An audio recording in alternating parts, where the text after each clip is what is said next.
이 시간 하나님께서 우리에게 주시는 말씀은 신약성경 요한복음 12장 1절에서 3절까지의 말씀입니다.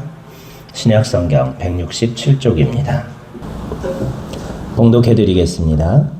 6월절 엿새 전에 예수께서 베다니에 이르시니 이곳은 예수께서 죽은 자 가운데서 살리신 나사로가 있는 곳이라. 거기서 예수를 위하여 잔치할새 마르다는 일을 하고 나사로는 예수와 함께 앉은 자 중에 있더라. 마리아는 지극히 비싼 향유 곧 순전한 나드 한 근을 가져다가 예수의 발에 붓고 자기 머리털로 그의 발을 닦으니 향유 냄새가 집에 가득하더라. 아멘. 아멘. 할렐루야. 아멘. 여러분, 든든한 백이 있는 사람 보신 적 있으세요? 나는 백이 있다. 든든한 백이 있는 사람 보신 적 있으세요? 누군가 사랑을 받는데 누가 나를 사랑하느냐가 되게 중요한 거잖아요.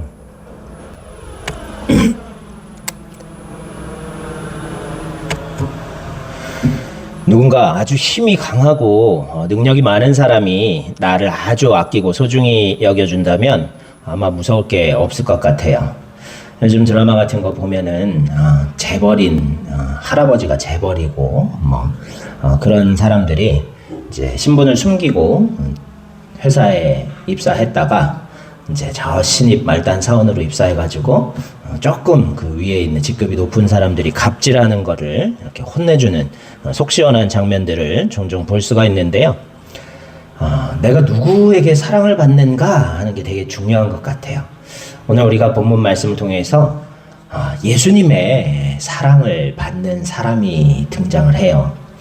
그래서 우리가 정말 천재 창조주이시고 그리고 세상을 지을 때부터 아버지 하나님과 함께 계셨던, 우리를 위하여 십자가에서 자신의 목숨을 내어주시기까지 사랑하여 주신 그 예수님의 사랑을 받는 사람은 어떤 사람이고, 우리는 그 예수님의 사랑을 어떻게 하면 받을 수 있을지 오늘 말씀을 통해 함께 묵상할 수 있기를 소망합니다.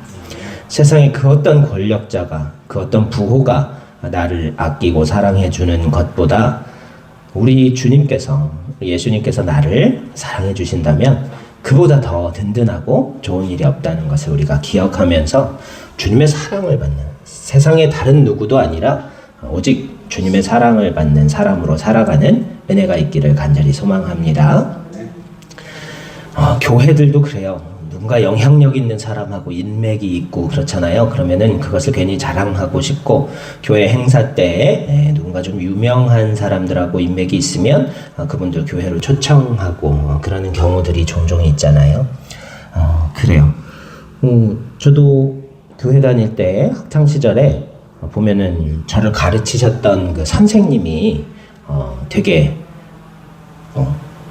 나라에서 부장을 하면은 어떤 직인지 저는 지금 정확히 모르겠는데 건설부 부장이셨어요. 그래서 그런 분이 이제 저를 중학교 때 가르쳐 주시던 선생님이셨고 그랬는데 되게 겸손하시고 너무 성품도 좋으시고 그랬는데요. 또 어떤 분은 어느 대기업 이사하셨는데요. 그때 연예인 중에 이미연이라고 있었어요. 그때는 아주 인기가 좋았던 시절이었어가지고 이제 하이틴 스타였죠. 그래서 청소년들이 많이 알고 인지도가 높은 그런 연예인이었었는데요. 그 삼촌이라고 그러더라고요. 친척이라고 그런 이야기 들으면서 선생님한테 언제 만날 수 있냐고 농담도 하고 그랬던 생각들이 나요. 우리 살면서 영향력 있는 사람들과의 인맥에 대해서 자랑스럽게 생각하고, 준엽이도 저한테 가끔 아빠가 아는 사람 중에 제일 유명한 사람이 누구예요? 라고 물어보는 그런 경우도 있고요.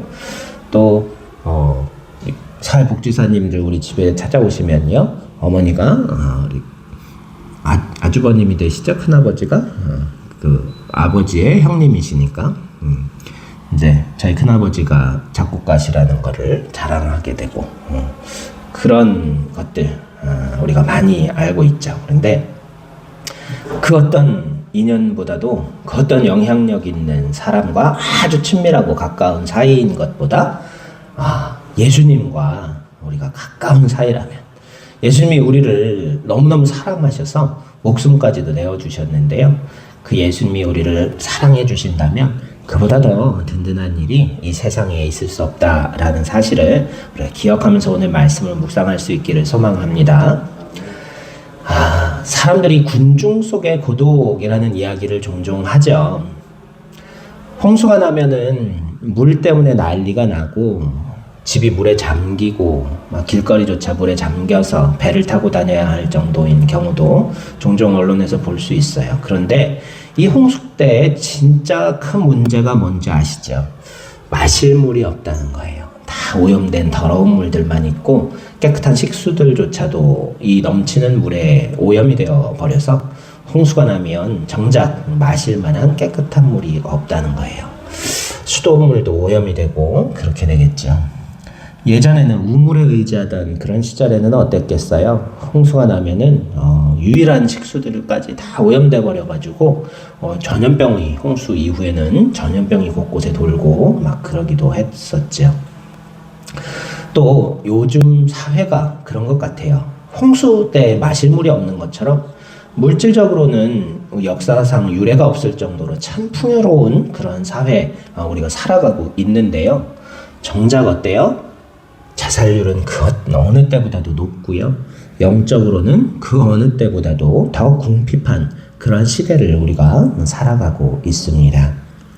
그래서 우리 속담에도 잔칫집에 먹을 것이 없다라는 이야기를 하곤 하죠. 소문난 잔칫집에 먹을 게 없다, 그런 이야기를 하는 것과 마찬가지입니다. 또 실제로 우리 사회에서도 잘 보면요, 많은 이 젊은이들이 부러워하는 삶을 살고만 있는 것 같은 그런 연예인들이 비참하게 생을 마감하는 경우들을 많이 보게 되고요. 또 경제적으로 부호들이 아주 불행한 일에 빠져들게 되고 급격하게 그렇게 불행해진 삶 때문에 많은 재산을 가지고 있음에도 불구하고 생을 마감하는 그런 모습들을 보곤 합니다. 이런 모든 것들이 다 군중 속의 고독이요, 홍수 때 마실 물이 없는 것과 같은 영적 결핍에서 비롯되는 일인 줄로 압니다. 우리가 소중한 물건을 숨길 때요, 가장 찾기 힘들게 숨기려면 어떻게 해야 할까요? 몸에 숨겨요? 그보다 더 비슷한 것들 사이에 숨기면 가장 찾기가 어렵죠. 얼음 속에 다이아몬드 덩어리를 숨겨놓으면은 찾기가 참 어려워져요. 얼음도 다이아몬드처럼 반짝반짝하기 때문에. 그렇죠. 이 많아서 오염되어서 내게 정말 필요한 것, 원하는 것, 중요한 것을 찾기가 어려운 시대가 오늘날이 아닌가 싶어요. 분명 우리가 알고 있는 수많은 지식들 가운데 보석 같은 진리가 숨어 있을지도 모르겠는데요. 요즘 정보가 홍수처럼 넘쳐나고 사방에서 우리가 너무나 많은 주장과 너무나 많은 이야기들을 전해 듣게 되면서 이 정보의 홍수 가운데 참으로 우리의 삶에 유익한 진짜 좋은 정보들을 제대로 추려내지 못하고 알아차릴 수가 없다는 거예요. 여러분, 속상할 때 무작정 집 한번 나와보신 적 있어요? 남자들이 주로 나가죠. 우리 사모님 집 나가보신 적 있으시죠? 네, 나갔다가 몇 시간 안 돼서 들어와요. 네, 갈 데가 없어요. 갈 데는 많은데, 그래, 갈 데는 많아요. 글쎄요, 갈 때. 여기는 한 번 가면은 못 올 것 같아서 못 가는데, 아니면 누구한테 피해를 끼칠까봐 못 가는데, 그런 여러 가지 이유와 원인 때문에 이 집은 이래서 못 가겠고, 저 집은 저래서 안 가야 하고, 또 이 사람은 이래서 저 사람은 저래서, 갈 곳이 없어요. 집 나가서 극장 가거나 찜질방 가면 제일 오래 있을 수 있다. 찜질방 가면 적어도 하루는 거기서 개길 수 있잖아요. 사발면 사 먹고 삶은 계란 먹으면서 하루는 거기서 버틸 수 있을 것 같아요. 정작 갈 곳이 없는 게 우리 삶이고 인생이라는 거예요. 그런데요, 예수님도 그러셨던 거를 오늘 본문은 우리에게 가르쳐 줍니다. 예수님 곁에는요, 인파, 사람들이 떠밀릴 정도로 수많은 인파와 군중들이 따라다니던 분이 바로 주님이셨고요. 또 자기들이 예수님을 따르다가 죽기까지도 따르겠다는, 목숨을 걸고 따르겠다던 제자들도 많이 있었잖아요. 그렇지만 정말로 예수님께서 외롭고 힘드실 때 찾아갈 사람이 있었을까요? 예수님께서 마태복음 8장 20절에 보면 그래서 이런 말씀을 하시죠. 여우도 굴이 있고 공중에 새도 거처가 있으되 인자는 머리 둘 곳이 없다라고 말씀하셔서 당신의 그 외로운 마음을 표현하신 적도 있습니다. 오늘 본문에 등장하는 이 마리아, 어떤 여인일까요? 성경에 3명의 마리아가 등장해요. 첫 번째는 예수님의 어머니이신 마리아고요. 두 번째는 막달라 마리아. 그 다음에 오늘 본문에 등장하는 베다니의 마리아가 있었어요. 이 마르다 그리고 나사로가 남매였던, 그리고 언니와 오빠였던 그 마리아가 베다니의 마리아, 오늘 본문에 등장하는 마리아인데요. 이 예수님께서 오늘 본문에 나오는 시절이 언제냐면요, 6월절 엿새 전이었는데요. 이 6월절이 마지막, 예수님의 공생의 마지막 6월절이었다는 거예요. 이제 곧 6월절을 지나고 십자가에 달리셔야 할 그 상황을 주님은 아시고 계셨죠. 가장 외로운 때, 가장 고독한 순간에 예수님께서 위로를 받기 위해 찾아가신 곳이 어디예요?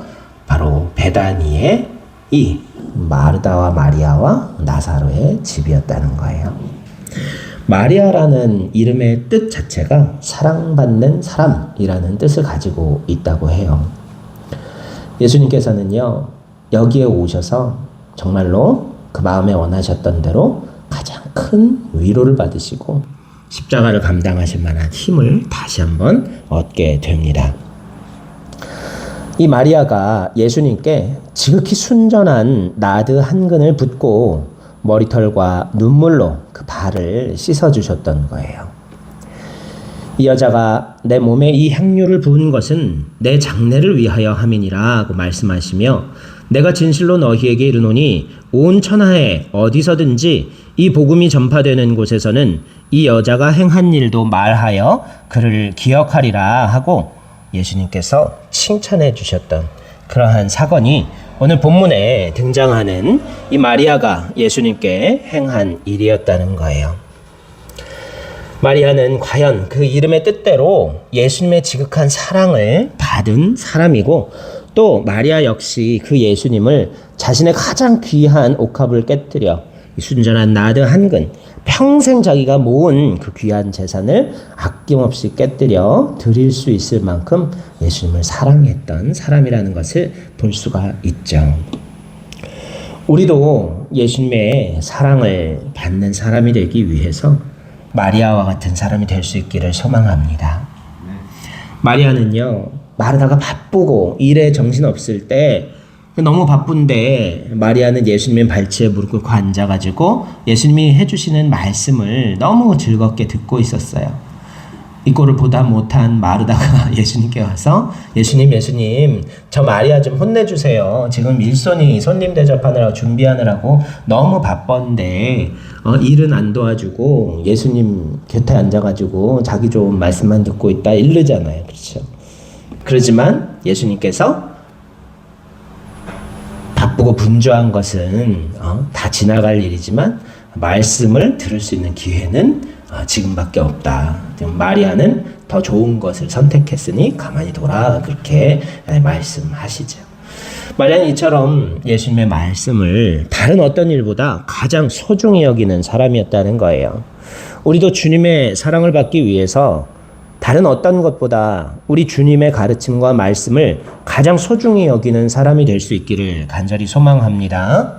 세상의 그 어떤 가르침보다, 그럴듯한 말보다, 그럴듯한 이야기, 논리보다도 우리 주님의 지금 당장 이해가 가지 않는 것 같다 할지라도 세상의 지혜로 볼 때는 도리어 어리석은 것 같이 여겨지는 말씀이라 할지라도 그 말씀을 그 무엇보다 다른 어떤 가르침보다도 소중히 여길 수 있는 주님의 사랑을 받는 하나님의 자녀들이 될 수 있기를 간절히 소망합니다. 두 번째로 마리아는 주님의 사랑을 어떻게 받았을까요? 자신의 가장 소중한 것을 아낌없이 주님께 드리는 사람이었다는 사실을 볼 수 있습니다. 평생을 비천한 일을 해서 모았던 그 나드 한 근, 정말 전 재산, 오늘날 말하면은 정말로 몇 억이 넘는 그런 재산이었을 거예요. 그러한 순전한 나드 한 근을 이 여인이 이것을 가지고 있었던 이유는요, 아무래도 시집을 가기 위해서 그 시집 미천으로서 이 예물을 보관하고 있었던 걸로 여겨집니다. 그런데 마리아는 이 귀한 자신의 전 재산이라고 할 수 있는 이 향유를 예수님의 발에 부었어요. 왜 그랬을까요? 마리아는 알고 있었죠. 예수님께서 제자들에게 몇 번 말씀하셨듯이 내가 이제 곧 십자가에 달려 죽어야 한다는 사실을 마리아는 알고 있었던 거예요. 그래서 예수님의 발, 그 나들을 붓고 눈물과 머리카락으로 그 발을 닦아드리고 씻어드리면서 울었던 거죠. 예수님은 그것으로 말미암아 큰 위로를 받으셨고 큰 힘을 얻으셨어요. 가장 외롭고 힘들 때, 가장 사랑하는 수제자들조차도 예수님이 나 이제 곧 십자가에서 너희를 살리기 위해 죽어야 한다라고 말씀하셨음에도 이들은 그게 무슨 말인지 이해하지 못했어요. 예루살렘으로 가는 그 마지막 발걸음에서 길에서조차도 제자들 어떻게 하고 있었어요?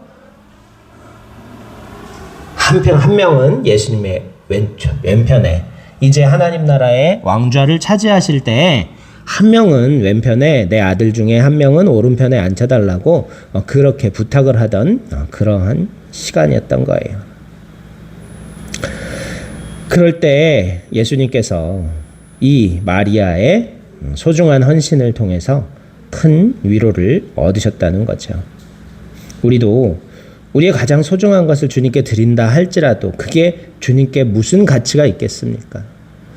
하지만 우리의 소중한 것을 드릴 때 주님도 이렇게 위로를 받으시고 기쁨을 누리신다는 사실을 기억하면서 우리의 가장 소중한 것을 아낌없이 드릴 수 있는 은혜가 있기를 간절히 소망합니다. 선물을 할 때요, 가장 좋은 것으로 하지 않을 바에는 안 하는 게 나은 경우가 종종 있어요. 예전에 사재기 좋아하시는 어떤 지인이 한 명이 있었는데요. 자기 마음에 드는 게 있으면 막 사재기를 해두는 그런 성격이었어요. 그런데요, 이제 유통기한이 다 되고 지나간 것도 받은 적이 있었던 것 같아요. 다 유통기한 지나고 너무 많이 사둬서 자기는 이제 유통기한 안에 쓸 그 가능성이 없는 그런 물건을 선물이라고 내가 써보니 좋다 그러면서 주시는 거예요. 그래서 받아가지고서 보면은 유통기한이 지나 있거나 그런 것들이 있었어요. 그런 선물은 받고 나면 도리어 불쾌하죠. 기분이 좋고 고마운 게 아니라 그런 선물은 받고 나면 도리어 불쾌한 경우가 있습니다. 마찬가지로 어때요? 주님께 우리가 뭔가를 드릴 때요, 우리가 다 쓰고 남은 것 드리는 게 아니에요. 우리의 가장 소중한 것을 드릴 수 있는 은혜가 있기를 간절히 소망합니다. 예물을 드릴 때도 그래요.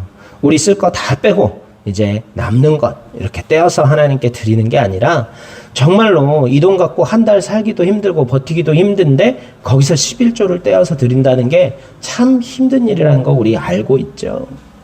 그런데 제가 그런 이야기도 한 적이 있었죠. 정말로 한 달에 5,000원인가 그 보조를 받는 그런 생활보호 대상자이신 할머니가 극동방송을 통해 예수님의 사랑을 깨닫고 나서 그 5,000원을 헌금 원래 10,000원 계좌로만 할 수 있잖아요. 근데 그 5,000원을 드렸다는 거예요. 한 달 생활비 전부고 그걸로 라면 몇 개나 사서 드실 수 있을까 한 그 돈을 전체로 드리고 더 많이 드리지 못해서 너무 죄송하다고 그렇게 사연을 보내는 이야기를 들은 적이 있습니다. 우리가 주님께 드리는 것도 우리의 가장 소중한 것, 아니, 우리의 목숨과 삶 전체를 주님께 드리는 게 참 제자된 길이고 주님을 온전히 사랑하는 마리아와 같은 헌신의 삶인 줄 믿습니다. 그때 우리도 주님의 아낌없는 사랑을 받게 되고 주님께서 우리에게 주시는 모든 것을 다 누릴 수 있는 가장 귀하고 복된 삶이 될 수 있을 줄로 믿습니다. 그리고요, 마지막으로 주님의 사랑을 받는 사람은요, 그분이 우리에게 주실 무엇이 아니라 그분 자체를 사랑하는 사람이 되어야 할 줄로 믿습니다. 주님께서 하나님의 아들이시고 전지전능하신 분이시기 때문에 마음만 먹으시면 우리에게 뭐든지 주실 수 있기 때문에 그거를 받기 바라서 주님을 사랑하라는 이야기가 아니라는 거예요.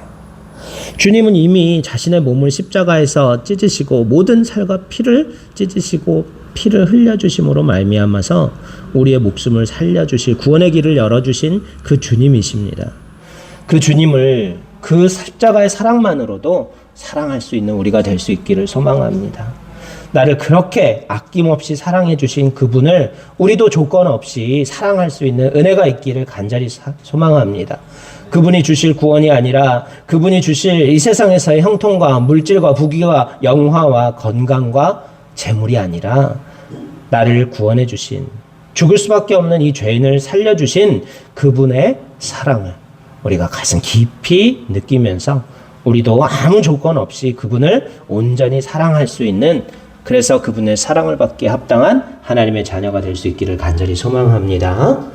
예수님의 사랑을 받는 사람은요, 어떻게 알 수 있을까요? 하나님을 향한 우리의 사랑은 무엇을 통해서 알 수 있을까요? 아, 저 사람은 정말 예수님을 사랑하고 하나님을 사랑하는 사람이구나. 무엇을 통해서 알 수 있을까요? 그 사람이 이웃을 얼마나 사랑하는가라는 것을 통해서 알 수 있습니다. 우리 이웃을 사랑하십니까? 그래야 우리가 하나님을 온전히 사랑하는 거라고 말했어요. 큰 개를 기르는 이웃을 싫어하는 이웃을 사랑하기 위해서 노력할 수 있기를 간절히 소망합니다. 이웃을 향한 우리의 사랑을 통해서 눈에 보이지 아니하는 우리 하나님을 향한 우리의 사랑을 알 수 있습니다. 우리가 이웃을 더 많이 사랑할 수 있는 은혜가 있기를 간절히 소망합니다. 이웃을 사랑함을 통해서 또 우리의 가족을 더 많이 사랑함을 통해서 우리가 하나님을 향한 우리의 사랑을 우리 스스로도 증거하고 또 하나님의 사랑을 받기에 부족함 없는 마리아와 같은 귀한 은혜의 자녀들이 되기를 간절히 소망합니다. 이렇게 기도드리겠습니다.